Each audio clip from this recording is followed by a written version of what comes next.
السلام علیکم۔ ہماری اس ویڈیو کا مقصد سورہ مبارکہ طٰہٰ کی آیت نمبر 30 میں سے قرآن پاک کے وہ پاک الفاظ تلاش کرنا ہے جو کہ اردو میں بھی استعمال ہوتے ہیں۔ آئیے پہلے آیت کریمہ کی تلاوت کرتے ہیں۔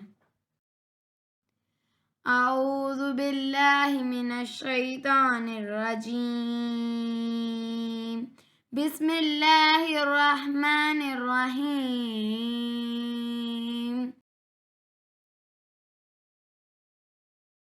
ہارون اخی، یہ آیت دو پاک الفاظ پر مشتمل ہے۔ یہ دونوں الفاظ اردو میں بھی مستعمل ہیں۔ ہارون اردو میں استعمال ہونے والا عام نام ہے۔ یہاں کالے رنگ سے لکھا گیا لفظ اخی اصل لفظ ہے جو کہ اردو میں بھی استعمال ہوتا ہے۔ اردو میں اس لفظ کا استعمال اخوت کے طور پر ہوتا ہے۔ سرخ اور نیلے رنگوں سے لکھے گئے الفاظ علامات کو ظاہر کرتے ہیں۔ ان علامات کو سمجھنے کے لیے ہم الگ سے ایک سیریز قرآنی علامات اس چینل پر اپلوڈ کر رہے ہیں۔ آپ اس سیریز کو دیکھ کر علامات کے معنی سمجھ سکتے ہیں۔ اللہ تعالی ہمیں قرآن پاک سمجھنے کی توفیق عطا فرمائے۔